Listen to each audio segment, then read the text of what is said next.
Picture this. You're invited into a quiet lab at the prestigious Yale University. A man in a white coat greets you. He seems calm, confident, scientific. You trust him. You're told you're helping with a memory experiment. All you have to do is read out some questions, and if the person in the next room gets an answer wrong, you are to administer a small electric shock. Simple, right? But each time that they mess up, the voltage increases.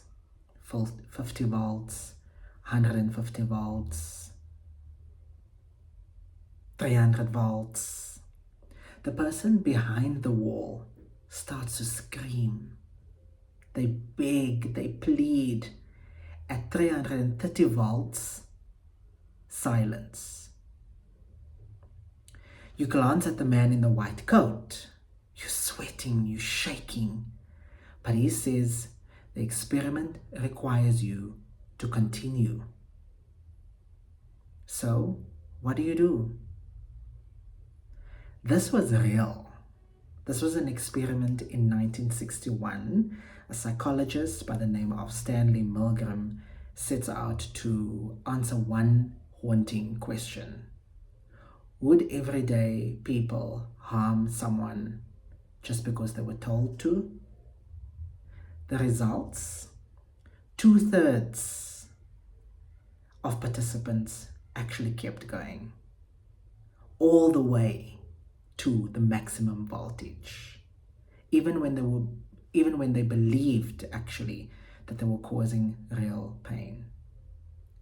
These weren't evil people. They were teachers, postal workers, parents, people like you and me. What was happening here wasn't about cruelty. It was actually about boundaries, or rather how quickly we abandon them in the face of authority. How often have you silenced your own discomfort, ignored your own inner voice, ignored your truth, and pushed past your emotional limits just because someone in charge said that it was okay, whether it's a boss, a parent, a child, a best friend? We often override our own needs for approval or the illusion of harmony. But here's the truth. Real freedom begins when we learn to say no, even to the people in lab coats. Welcome, beautiful people. We are back in the land of the living. We are back with a new episode. Sorry for starting so serious. I thought, let me put something out there that is gripping and carries a bit of scientific weight. We don't really touch on science in this podcast. But yes, peeps, we are back and we are here on setting boundaries, setting ourselves free. And how actually does this tie into self-love? How does it tie back into this journey that we are on here on Love Unconditioned? So this is a very vulnerable episode for me. It's a very vulnerable topic and theme for me. But yeah, we're pushing past this. I think just after today's episode or theme, we'll be pushing past this self-criticism sort of theme, and look, that was the theme for last time, moving from self-criticism to self-compassion. For me, when I think about boundaries, it's more for ourselves actually. It's never for other people. It's never to tell people where to get off, and it's never for other, it's always for self. It's about honoring our own needs.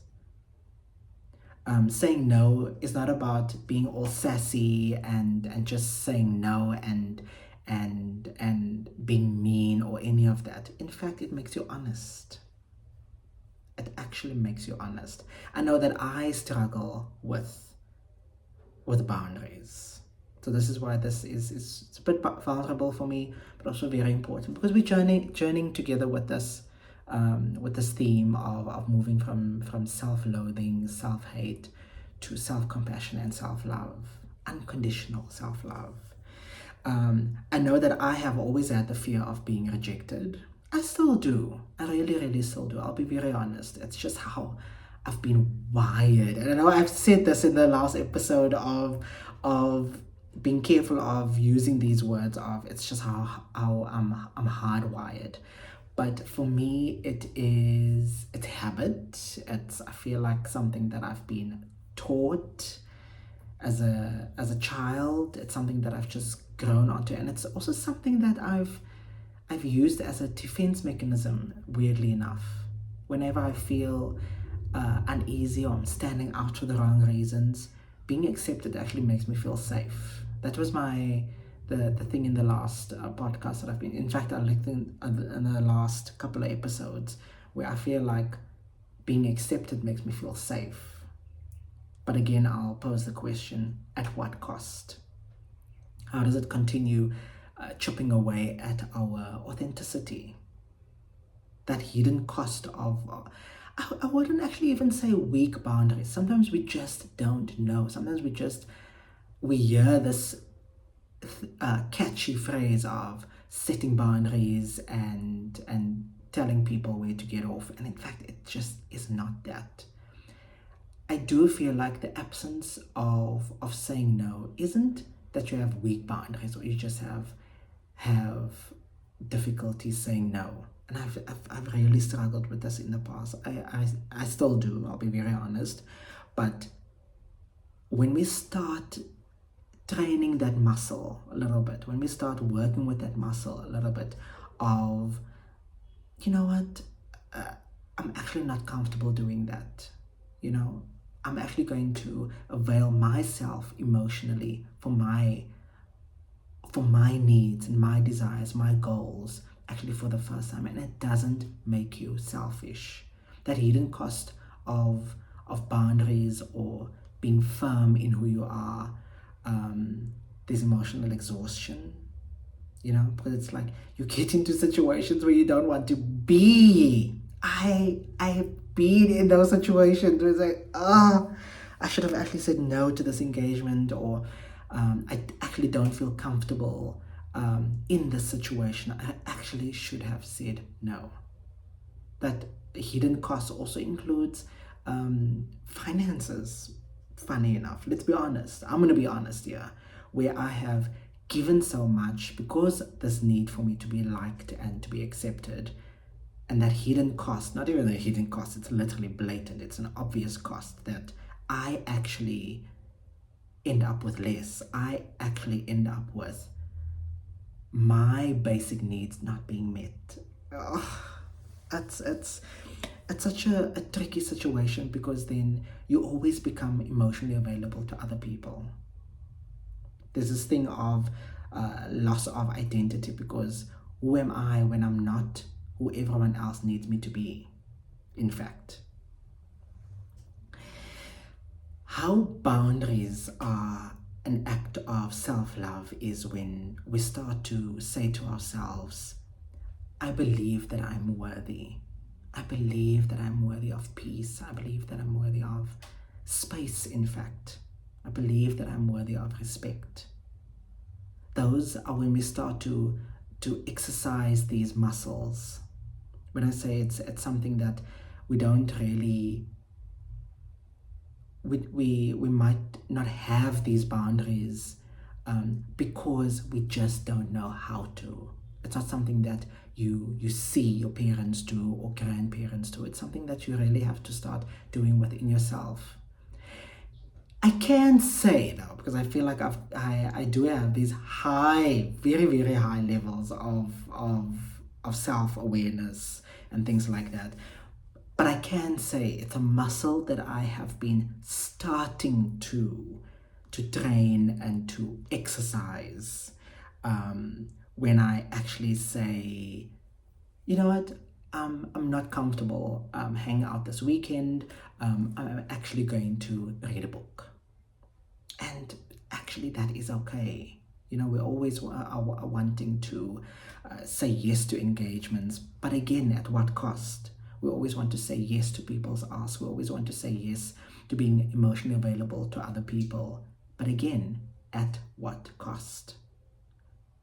Where do you fit in that hierarchy of needs of your friends, your family, your parents? Again, that example of the man in the white coat, that's an authority. Replace that with something like parent, spouse, best friend, grandparent, manager at the office, your boss. What else? Your teacher. When we start saying yes to things that we actually don't, firstly, A, believe in, and then B, that we are not fully invested in, it's actually chipping away at that identity. I would even go as far as that. I think I've used the word authenticity. It chips away at that authenticity at the end of the day. So I could say the first real start is, what are your values? And I might have spoken about this thing of values in the past, maybe on this podcast, maybe to friends and family. When we start revealing our values to other people, firstly, we have to start with ourselves. What is your value in this moment, in this time? What is that number one value? Maybe you can even expand it to like top 3, maybe top 4 values. The minute I feel like it gets more than 5, 6, 7, we start to lose track of these things. Something simple as I value me time.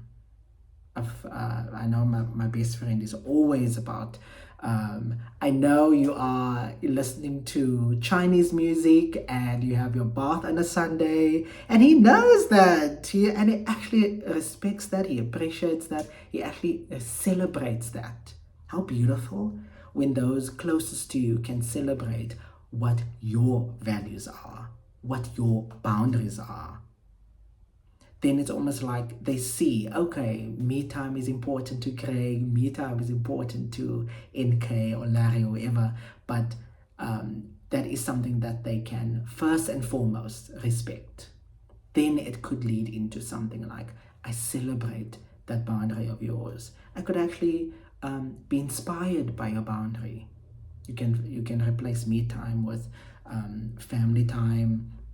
You can replace family time with learning, self-development, exercise, fitness, silence. I don't think we prioritize silence enough, guys. So those, I would say, when we start looking at these things in situations where you find yourself in where you should have actually put a boundary in place, start to be aware in these moments if you're actually emotionally there, if you're spiritually there, if you are energetically there, present in these engagements. If you're not, ask yourself why. But very much in a space of, not that you are weak, it's a muscle just that you are yet to start exercising. It's a muscle that you have yet to start flexing. Let's flex that muscle, guys. So that moment of self-awareness is very important. I don't know, I've shared this in the past, but when you are in moments where you should have actually put that boundary in place, just be aware of, how did I actually get here? Was it a boundary of mine that I crossed? Was it a value of mine that I wasn't vocal enough with? Because once you are vocal enough and firm enough with your boundaries for yourself, other people can also start, okay, me time is important for that person. Okay, let me not actually call that guy because I know that he's, doing his fitness exercises in the evenings or whatever the case is. And they can also start respecting that. Again, boundaries are for you, not for other people.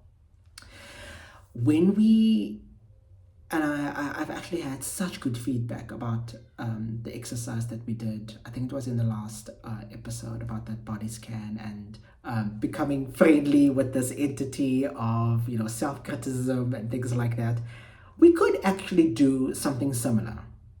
When you find yourself in moments where you didn't really, you're not physically there, you're not, okay, physically there, but you're not spiritually there, energetically there, you're not emotionally there,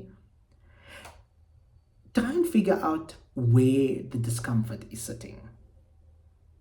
That's actually a weird thing. I don't even think I have done an exercise like that. I don't think I've actually done an exercise like that before.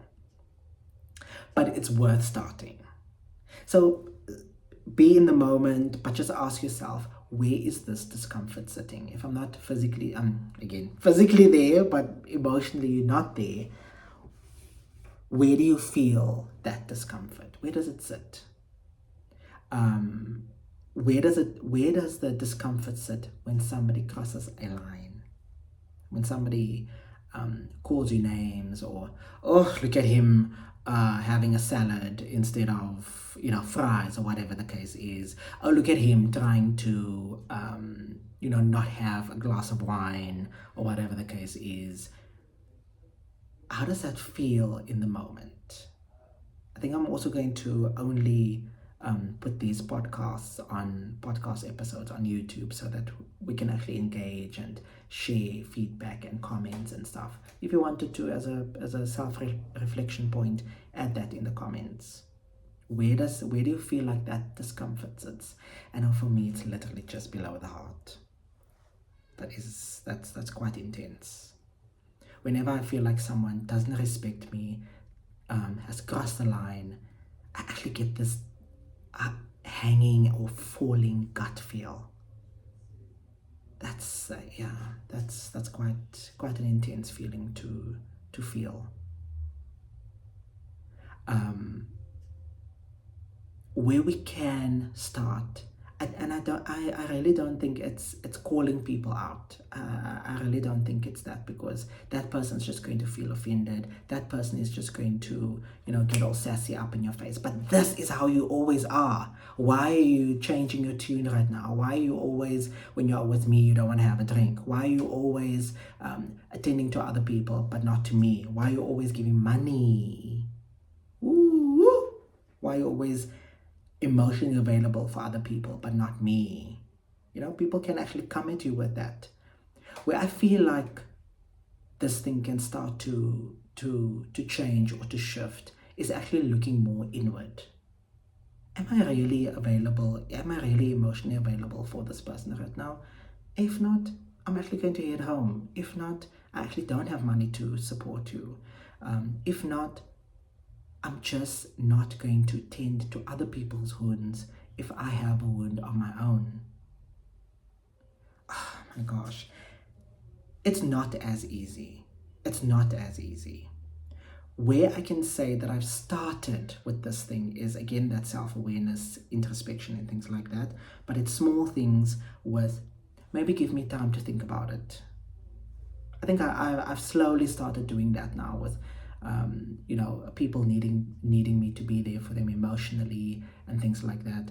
I need some time before I can commit. Let me look at what my finances are looking like, instead of coming off abrasive, you know, things like that. Again, speaking to people pleasing, yeah. But yes, I feel like that's a little trick. When we've gotten to this place of firmly in this thing of boundaries and putting ourselves first, then we can start to challenge other people's notions or ideas of did you really mean? And this is something that I've seen on YouTube about a lawyer that studied how to, you know, make arguments and stuff like that, firmly asking and posing this question back to the other person, challenging your boundary. Did you really mean to say that? I think that's a nice way to put it. Is that something that you really mean? I just need to know. It's almost like reflecting that mirror back to the other person. Again, it could be a parent, it could be a teacher, it could be a boss, it could be a best friend. Anybody that has that lab coat, that white coat on that you tend to shy away from when setting boundaries. Try it. Not the whole. Did you really mean to say that? Start with saying things like, "I really just need more time to think about it," or even just respectfully. I actually don't appreciate you calling me out like that in public. I actually don't appreciate when you share my business with other people. It's very important to me that my privacy remains sacred. I think that's a beautiful way of saying it.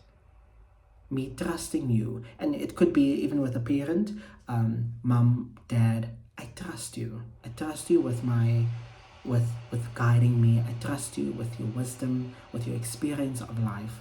But can I respectfully ask that you don't try and hook me up with people, or that you actually don't judge me for not getting married yet or not having a child yet. Fill in the blank, you know what, or whatever the case is, if there's some sort of judgment.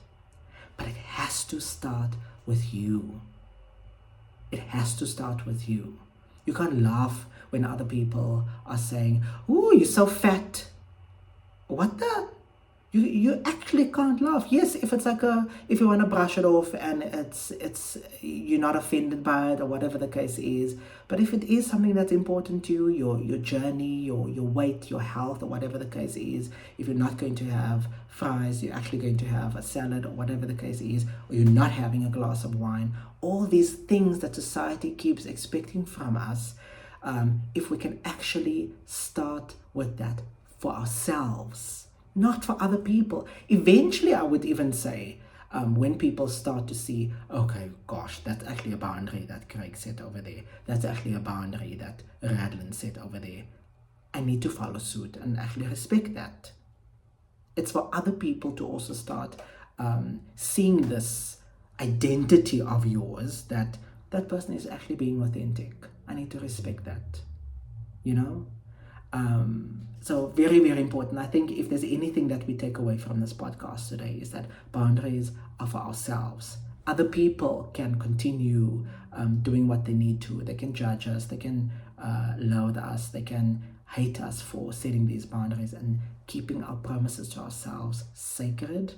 Eventually, if they're in the right place and if they've got the right mindset, in terms of wanting to be with us emotionally, spiritually, energetically, then I would say that person will come around. They will eventually be so tired of the judgment towards you and all of that negative talk. Either they'll start to leave, they'll disappear from your reality, or they might actually just come through to you with a bit more respect, compassion, and again, might even celebrate your boundaries. How amazing is that? The other side of, I would say, boundaries, and this is so special, the other side of boundaries, there's a level of freedom, there's a level of power, again, not for others, for ourselves.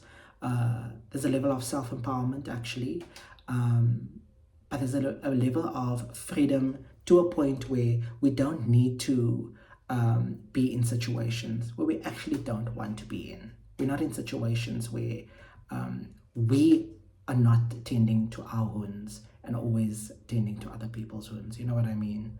There's freedom in that. Freedom is also not avoiding others, because I kind of feel like if you're wanting to have specific me time or self-care moments or whatever the case is, it's not about avoiding others or ignoring what people say. It's honestly being yourself, fully yourself, in their presence. It's about whether it be you flamboyant, you an introvert, you to yourself. That is such a sacred identity to have, especially in the presence of other people. because they can latch onto that again. They can even celebrate that. Dare I say, even celebrate your introvertedness, your quirkiness, the fact that you have dry jokes, and the fact that you actually are curvy and voluptuous and you have a little bit more meat on you. People can actually celebrate that. Don't let any other people, any other soul come back at you and say that that is not worth loving. Imagine that. Every single part of you is worth loving. Even the fact that I'm talking today about boundaries, even if you don't have boundaries, even if you always self-criticize, even if you always are having these moments of self-loathing and self-judgment, that is still lovable. I think that's the beauty, if we were to take away the thing about this podcast today, is that even those moments where society may look at you and say, oh, but you don't have boundaries, eh? I'm still lovable. Thank you very much. Oh, you've gained a little bit of weight. I'm still lovable. I'm actually still lovable. That's the beautiful thing. I've actually learned that in the last, I would say, 2 months. And people always tell me, Craig, you don't know how to say no. That still makes me lovable. That actually makes me unique. That actually makes me who I am. The minute that line is crossed though, and I start to chip away at my authenticity, that's when it becomes a problem. That's when I need to step up and actually say, you know what? I don't appreciate when you say that. I don't appreciate when you don't ask me what is or why is this important to me. Actually don't appreciate when you say things like that I'm fat or that I'm too flamboyant or whatever the case is. If this is the way that it's going to go on, I'm actually going to remove myself from the situation. It's either you respect that or I'm out. I think we have to come to this realization that even if you don't know how to say no, even if you are a people pleaser, that is actually your magic. How special? That is actually what makes you unique. I'm not saying like don't exercise this muscle. When it becomes detrimental to who you are, work on it, exercise it. Put your phone off and say, you know what, whatever, screw that. I'm actually not available right now. I'm taking time out to be with me for the rest of the weekend. And I do that. I actually do that. So, okay. All I want to leave with you, and I'm trying to think if there's a specific example of setting these boundaries. I've shared now, I would say, like I mentioned, the last 2 months, where it's become a bit detrimental to who I am, and I end up in situations where I actually don't want to be in, where I actually end up in situations where I'm just wanting to people please, and I don't want to be seen as the bad guy, I don't want to be seen as the rude one, but you know what, now is my time. Now is the time where you start to set that record straight, that you are going to treat me with respect. My weight has got nothing to do with you. My flamboyancy, my personality, the fact that I can't say I've spoken about that so many times. The fact that I can't say, okay, let me not say can't say the fact that I say differently has got nothing to do with other people. It's so special when you can actually, again, there's that freedom, there's that sacredness that you start to feel that I am who I am, and that is absolutely amazing. I'm trying not to get emotional, because wow, at what cost do we people please? At what cost? We've seen that study of 1961 at Yale University, when I opened this podcast with, that people start to lose who they are for people of authority. And I would say that's who I struggle with. That's what I struggle with. It's not the man on the street. It's not people that I don't know. People that I know, shut up. I can easily just chuck that off. But the minute it's something, it's somebody that not necessarily that I care about, but that I'm scared to be in their bad books, that's when it becomes tricky. That's when it becomes an issue. Where I'm like, okay, sure, I'm happy to do that. Or okay, sure, that's fine. Let me not make this moment awkward by saying no. But like I said, it's a simple little muscle, small little muscle, where it's like, just give me a moment to think about it. Just give me some time. Is there somebody else that you could potentially ask? Yeah, it's a beautiful, beautiful, beautiful thing to start experiencing. So I am super, super, super excited, guys, for the next couple of episodes. I'm gonna see if I can bring that up quickly. But guys, the last episode had such good feedback, eh? Such good feedback. I'm so happy that we're able to navigate this thing together of self-love, self-compassion. There's a little bit of a thing that I've been playing with, and I'm really hoping that you guys could buy into this idea. Let me just see if I can bring up my notes. That you guys could buy into this idea of supporting me. I feel like I'm going down a sales pitch over here, but there were talks from people that I know, or requests from people that I know for merchandise. I kind of feel like it's a nice little thing to have physically. I want to eventually do journals. I think that's something that becomes nice and self-reflectory, if that's even a word.